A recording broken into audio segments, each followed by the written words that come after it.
پچھلے ہفتے منعقد ہوئی، وہاں بھی میں نے یہ جملے کہے تھے اور پورے ربیع الاول شریف میں نے تسلسل سے یہ ایک میسج اپنے خطاب میں رکھا ہوا ہے، اور وہ میسج یہی ہے کہ یہ جو پروپیگنڈا کیا جاتا ہے کہ یہ اسلام میں تیسری عید میلاد والی کہاں سے لے کے آئے، یہ ملنگ سے بیٹھے ہوئے تھوڑا سا اس طرف کر دیں کیونکہ بالکل خطیب کے سامنے بندے گونگے بیٹھ گئے تو مزہ نہیں ہے، یہ جو تھوڑا سا یہ جگہ فل کریں گے ماشاءاللہ۔ یار میں تقریر کرنا ہے، صبح کا نکلے ایڈا وڈا سفر کر کے جانے،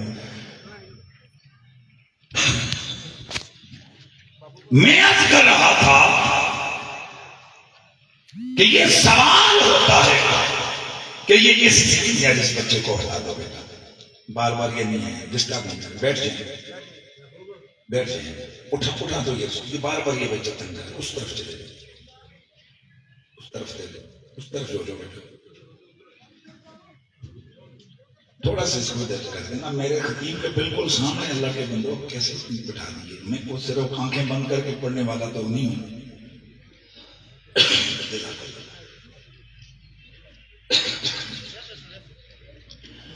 ہم اہل سنت و جماعت حضور کے میلاد کی خوشی کو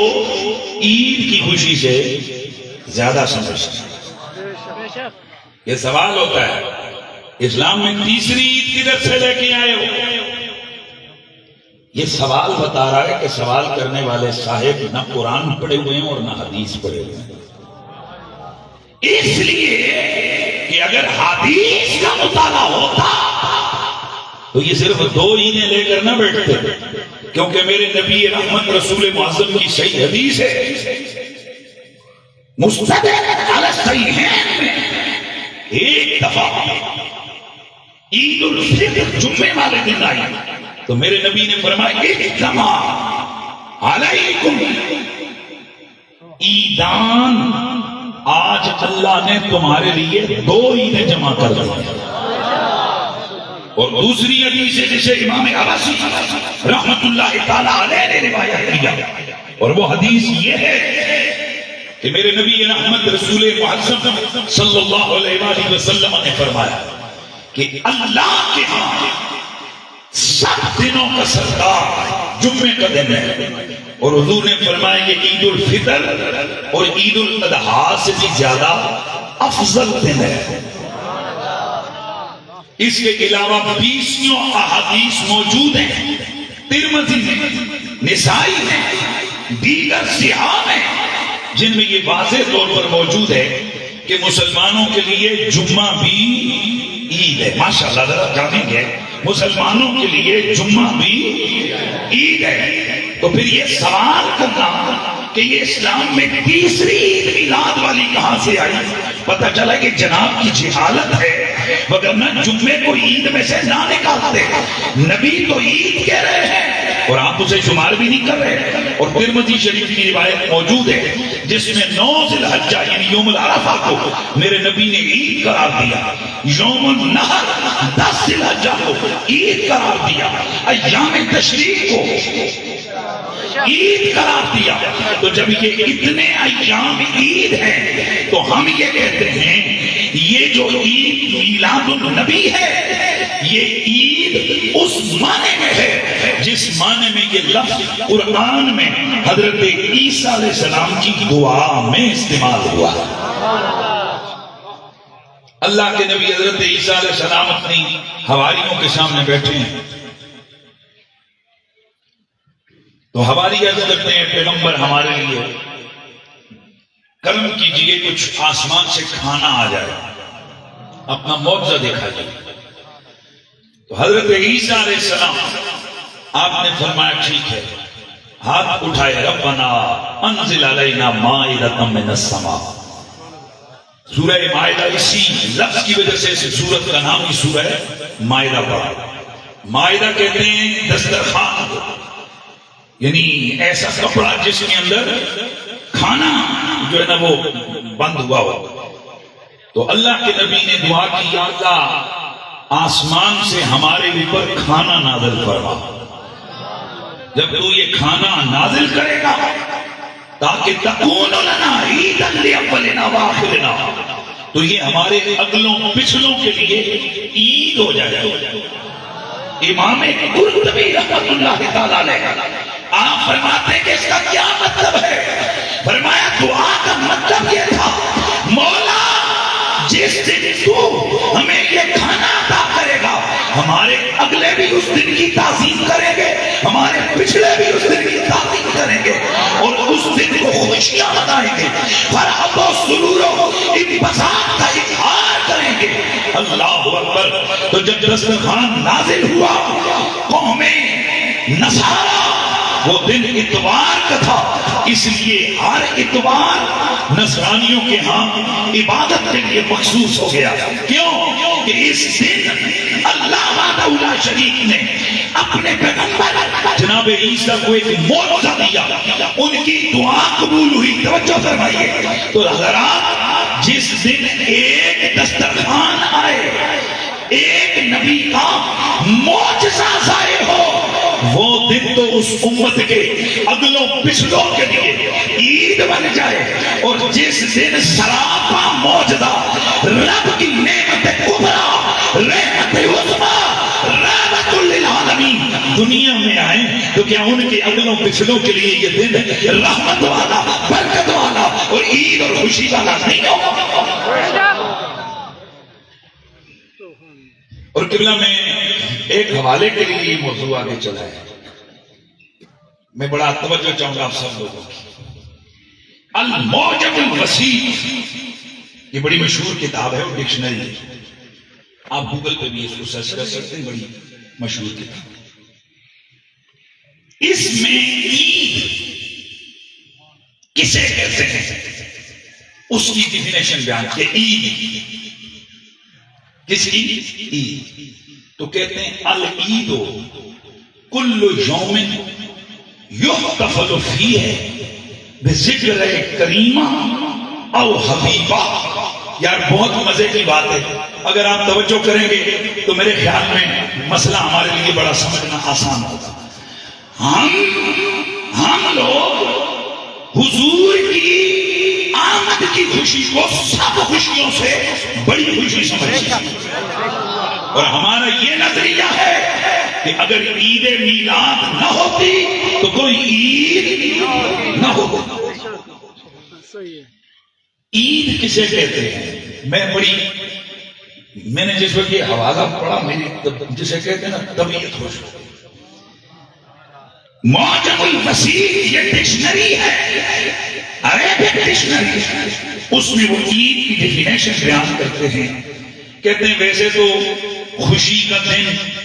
ایسی خوشی جس دن ملے کہ جو خوشی ختم نہ ہو پھر آئے، جب وہ دن لوٹ کے آئے پھر آئے۔ سبحان اللہ، سبحان اللہ۔ اور بھائی یہ جو ہوتا ہے نا یوم تاسیس وطن، تو یہ عرب والے اس کو کہتے ہیں عید الوطن۔ اس کی وجہ کیا ہے کہ جس دن وہ ملک آزاد ہوتا ہے یا بنتا ہے، جب واپس وہ دن لوٹ کے آتا ہے تو وہ پہلے والی خوشیاں لے کے آتا ہے۔ اس لیے عاد یعود عودن سے عید کا مطلب ہے لوٹ کے آنے والی چیز، یعنی ایسی خوشی والا دن کہ جب اگلی دفعہ وہ دن آئے وہ خوشی لے کے آئے۔ بھائی توجہ فرمائیے گا، وہ خوشی لے کے آئے۔ حضرت امام ابن واد مالکی رحمت اللہ تعالی علیہ آپ فرماتے ہیں عام طور پر حضور کی ولادت والے دن کو محدثین نے لفظ عید ذکر نہیں کیا، وہ کہتے ہیں اس لیے کہ عید الفطر اور عید الاضحیٰ یہ وہ دو دن ہیں کہ جب یہ سال کے بعد آتے ہیں تو خوشی لے کر آتے ہیں، حالانکہ نبی کی میلاد کا تصور جس دن آتا ہے اسی دن خوشی لے کر آتا ہے۔ فرماتے ہیں لہذا سب عیدوں میں سے بڑی عید عید میلاد ہے۔ تو میں نے جو حوالہ پڑھا آپ کا دل بڑا خوش ہو جائے گا۔ حضرت توجہ فرمائیے، معجم الوسیع کے اندر یہ حوالہ ہے، وہ کہتے ہیں عید کس کو کہتے ہیں؟ ایسا دن جو جس کی خوشی لوٹ کر آئے، یعنی اگلے سال جب وہ دن آئے یا نیکسٹ جب وہ دن آئے تو خوشیاں لے کے آئے۔ ایک ڈیفینیشن اور بیان کی، کہتے ہیں ہر وہ دن العید کل یوم، ہر وہ دن یحتفل فیہ بذکر کریمہ او حبیبہ، جس دن محبوب کے ذکر کی محفل سجے۔ یہ عربی جاننے والے سمجھتے ہیں کہ کریمتن اور حبیبتن کڑی واسطے استعمال ہوتا ہے، یعنی لغت والے نے یہ حضور کے میلاد یا محفل کی بات نہیں کی، اس نے مطلق بات کی ہے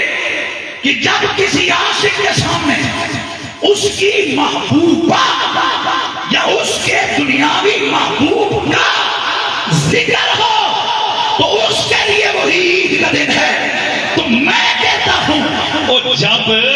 کسی دنیا دار دنیاوی محب اور محبوب کا معاملہ سامنے ہو اور کسی عاشق کے سامنے اس کے محبوب کے حسن کے تذکرے ہوں، اس کے اخلاق کی بات ہو، اس کے کردار کی بات ہو، تو اس کے لیے وہ دن عید کا دن ہے۔ تو جب محبوب مطلق کا ذکر ہو، جب محبوب خدا کا ذکر ہو، جب محبوب حقیقی کا ذکر ہو، جب اس کی زلف پاک کا ذکر ہو، جب اس کے مخرے والدعا کے تذکرے ہوں، تو بتائیے کہ جو سچا پیار کرنے والے ہیں ان کے لیے وہ دن عید کا دن نہیں ہوگا۔ اس لیے ہم مسلمان ہر میلاد کے محفل کے ساتھ ایک بینر لگتا ہے عید، کہ تو یار تسی روز ہی عید مناتے ہو۔ یادش پتے ایک عربی شاعر ہے، وہ ایک دن گیا جمعہ پڑھنے، توجہ رکھو، کدھر گیا؟ جمعہ پڑھنے۔ تو وہ جمعہ بھی تھا اور عید بھی تھی، عید الفطر۔ تو سامنے گیا، محبوب کا چہرہ بھی نظر آ گیا، تو کہتا کیا ہے؟ العید عید وعید وعید مجتمع، عید وعید وعید مجتمع، وجہ الحبیب و عید الفطر و جمعہ۔ کہتا ہے عید دوئی عید تیری کیڑی، یاد چہرہ جمعے کا دن اور عید الفطر، یعنی ہم لغت کو اگر اٹھائیں تو لغت تو یہ بتاتی ہے جس دن یار نظر آئے عاشقوں کے لیے وہ بھی عید کا دن ہے، جس دن محبوب کے تذکرے ہوں عاشقوں کے لیے وہ دن بھی عید کا دن ہے۔ اور جس دن پھر میاں صاحب وہ کیا کہتے ہیں؟ جس دن عید اس دن عید مبارک ہو سی، جس دن پھر ملا گے، یعنی جس دن محبوب سے ملاقات ہو وہ دن بھی عید کا دن ہے۔ پتا چلا کائنات میں اصل عید تو ہے ہی وہ کہ جس دن عاشق کو رخ مصطفیٰ نظر آئے، اصل عید تو ہے ہی وہ جس دن ذکر مصطفیٰ ہو رہا ہو، اور اصل دن تو ہے ہی وہ جس دن رسول اللہ سے ملاقات ہو رہی ہو۔ اس لیے حضرت سیدنا بلال حبشی کا انتقال کا وقت ہے، مہربانی فرمائی، حضرت بلال حبشی کے انتقال کا وقت ہے، اور آپ کے چہرے سے خوشیاں جھلک رہی ہیں، اور آپ بار بار کہہ رہے ہیں ہائے خوشی واہ فرحت واہ انبساط و سرور۔ زوجہ کہتی ہے آپ ہم سے بچھڑ رہے ہیں، اور آپ کہہ رہے ہیں کہ میرے لیے خوشی کا مقام ہے، ہمارے سینے پھٹے جا رہے ہیں، اور آپ کہہ رہے ہیں کہ ہمارے لیے خوشی کا مقام ہے۔ فرمایا سنو، ابھی میرے جسم سے روح نکلے گی، میں ابو بکر عمر سے ملوں گا، اور سب سے بڑی بات مصطفیٰ کے قدموں میں جاؤں گا۔ یہیں سے پھر ہم عرس نکالتے ہیں، کیونکہ عرس بھی کہتے ہیں خوشی کے دن کو۔ تو اب ذرا سمجھنے کی کوشش یہ کرنی ہے کہ جس دن حضور کا ذکر مل جائے سنیوں کے لیے وہ دن عید کا دن ہے، اور جس ذکر کے ساتھ تصور آمد مصطفیٰ حضور کے آنے کے تصور کی خوشی کا اظہار ہو، وہ عید میلاد النبی ہے۔ حضرات گرامی، تو پھر میں اس سونے نبی کی بات کر رہا تھا، تھوڑی بات آگے بڑھ گئی کہ شاعر پھر ان کے حسن کے تذکرے کرتے ہوئے کیا کہتا ہے؟ وہ کہتا ہے کہ نوری مکھڑا نال زلفاں کالیاں، نوری مکھڑا نال زلفاں کالیاں، صدقے والی جانے میں کھڑے وادیاں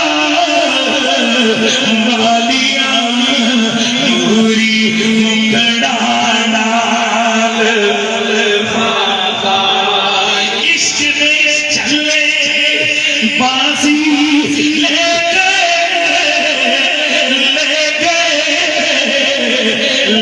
گئے عقل منداں میں عمران گالیاں، عقل منداں میں عمران گالیاں، اور جب چلی آئے آمنہ تیرا لادتا جب چلی آئے آمنہ لادتا، مک گیا دنیا تو راتا، مل کے ذرا پڑھیے، مک گیا دنیا تو راتا، ہے مک گیا دنیا تو راتا کالیاں، اوے پروردے نگاہ مشارق گولڑا میرے محترم المقام بھائی محبوب خان صاحب، آج ان کے کاشانہ محبوب میں یہ محفل میلاد کی خوشیوں کی یہ جھلک آپ دیکھ رہے ہیں۔ ماشاءاللہ اتنی محبت سے دور و نزدیک سے مہمانان گرامی، علماء و مشائخ، ان کا ایک جمع غفیر ہے، وہ سب یہاں پر موجود ہیں۔ مطلب و مقصد کیا ہے کہ ہم مل بیٹھ کر حضور کے حسن و جمال کی بات کریں، حضور کی سیرت و صورت کے تذکرے سنیں، حضور کی ختم نبوت کی بات کریں، حضور کی ولادت و خلقت کی بات کریں، میرے نبی کے کمال معجزات کی بات کریں، میرے نبی کے کہنین کی باتیں ہوں، شفتین کی باتیں ہوں، یدین کی باتیں ہوں، رجلین کی باتیں ہوں، میرے نبی کی زہرا کی باتیں ہوں، حسنین کی باتیں ہوں، میرے نبی کے حسن و جمال کے تذکرے ہوں، میرے نبی کے صدیق و بلال کی باتیں ہوں، میرے نبی کے معمر پسینے کی بات ہو، نوری سینے کی بات ہو، اور دلکش سینے کی بات ہو، مقدس اور ایک شان والے مدینے کی بات ہو، بس بات ختم نبوت کی ہو، بات ناموں سے رسالت کی ہو۔ دوستان گرامی، ہم اس سارے مفہوم کو عنوان اور موضوع دیتے ہیں محفل، اونچا بولیے، محفل میلاد، اور اگر اس کو اور بھی وسیع عنوان کی طرف جائیں تو ایسی محفل کو محفل نعت کہہ دیتے ہیں۔ آج کا یہی موضوع ہے، تو میرا بھی دل کرتا ہے کہ میں بتاؤں کہ یہ نعت کیا 14ویں صدی یا 13ویں صدی کے بریلویوں نے شروع کی ہے، گولڑویوں نے شروع کی ہے۔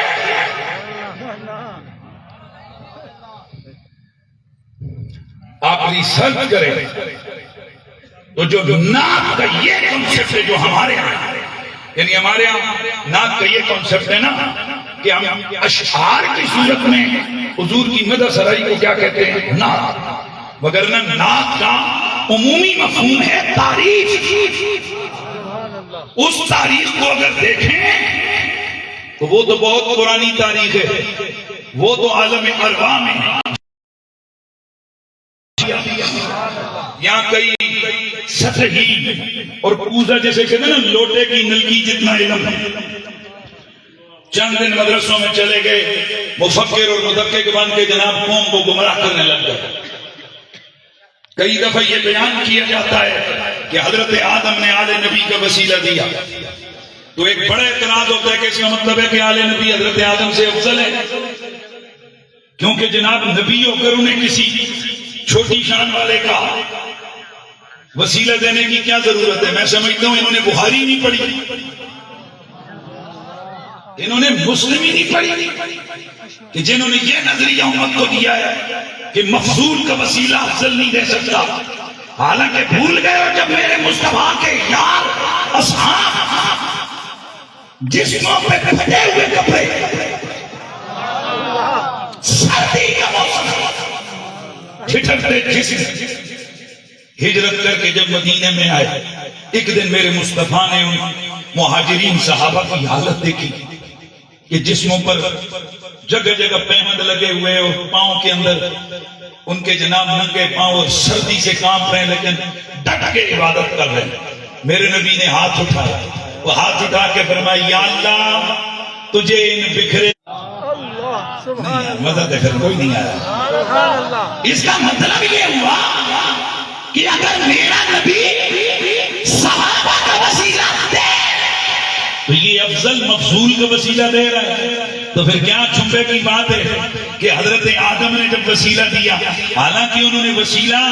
بحیثیت کلی دیا۔ بحیثیت کلی سے مراد یہ ہے کہ انہوں نے میرے مصطفیٰ کو شامل رکھا اور انہوں نے کہا تھا یا اللہ تجھے نبیوں آل نبی کا واسطہ اور وسیلہ میری توبہ کو قبول کرنا۔ تو مالک ارض و زمان نے سوال پوچھا تو نے کیسے پہچانا یہ محمد کون ہے؟ عرض کی مولا جب تو نے میری تخلیق کی تو میں جنت میں گیا، جنت کے دروازوں میں میں نے تیرے محمد کا نام لکھا ہوا دیکھا، ہر پھول کی پتی پہ میں نے،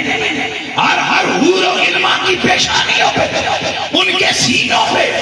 میں نے جنت کی نہروں کے کنارے میں جنت میں جدھر رخ کرتا تھا ہر طرف محمد ہی محمد لکھا ہوا پاتا تھا۔ میں سمجھ گیا کہ جس کا نام تو نے جنت میں اس قدر سجا کے رکھا ہوا ہے وہ یقیناً تیرے ہاں بڑی تکریم اور عزت والا ہے، اس لیے میں نے یہ وسیلہ پیش کیا۔ تو عرض کرنے کا یہ مطلب ہے اگر شان محمدی کی بات ہو، ذکر مصطفی کی بات ہو،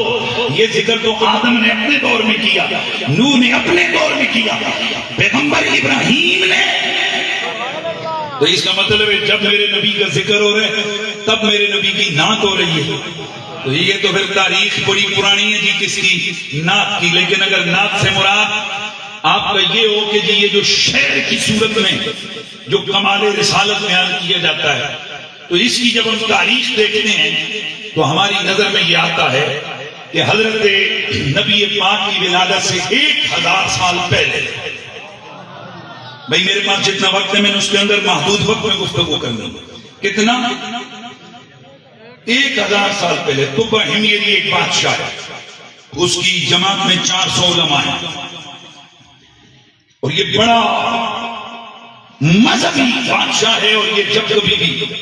کسی ملک پہ کسی دشمن پہ حملہ کرتا ہے